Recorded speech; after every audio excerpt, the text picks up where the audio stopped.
Part one of I know you ain't try to abort me. Now, a lot of y'all don't know, but I got 4 kids. I was only supposed to have one, but I don't know what the heck was happening, but 3 more popped out. Now, 3 years ago, I was living in Longview, Texas, and I decided that I was going to move to Arlington with this dude that I had met when I was at Sonic one day. Upon moving out here, I moved into an apartment about 6 months later, and me and him was bumping and grinding every day. Now, mind y'all, they say women supposed to know when their bodies change, right? I had been pregnant 3 other times beforehand. I didn't recognize that my body changed. I just saw that I had got a little bit of a stomach, and that was that. Now, at the time, I was working at Sonic. I worked my way up from a car hop all the way up to a general manager. Now, I went in one day when I wasn't supposed to, and I was changing the boxes of sodas to the soda line. Now, I successfully changed the Sprite, the Dr. Pepper, the Powerade, but then I rolled around and I got to the Coke, and when I bent down to pick it up, I felt this sharp pain go from my thigh all the way up my body. Now, of course, I was like, bro, maybe it's just because I'm not lifting with my knees like I'm supposed to, and I keep bending over. But this pain was a little excruciating because I dropped the box and all I could do was fall down on the ground. So my boss came around. He was like, what's going on? Oh my gosh, Sherelle, what are you doing?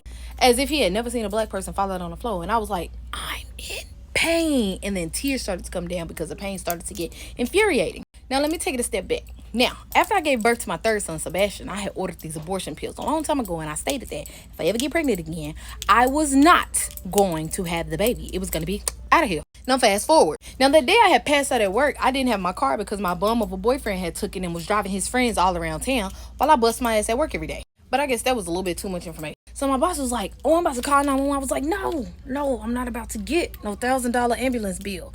Can Celeste just take me to the hospital? So my friend Celeste came around and was like, Sherelle, you think you can make it to the car? Do you think you can walk? And in the midst of her asking me that, the Mexican young dude came from the back and he scooped me up off the ground and he took me to the car and put me in.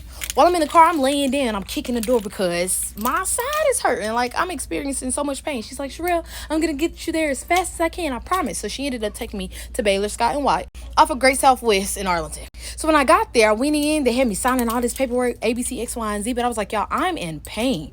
We could do this later. And they rushed me to the back. When I got to the back, I laid down for a little bit. I let the little pain subside just enough for me to get up and be able to go and pee in a cup at the bathroom. Now, when I did that, I left the cup in there and I came back out. Actually crawling back out. And when I got back to the room, the guy was like, so are you pregnant? Are you allergic to anything? Just ask me all types of questions. I was like, no, I'm not pregnant.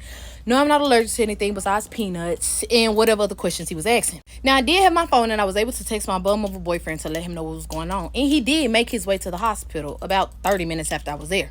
He walked in and he was just like, what's going on? I was like, I don't know. I was at work changing the soda packages and I had this pain come up. The doctor walked back in and was like, well, guess what? So immediately my heart began to sink. So my bum of a boyfriend at the time was like, what's going on, doctor? Is everything fine? He looked at both of us and come back for part 2.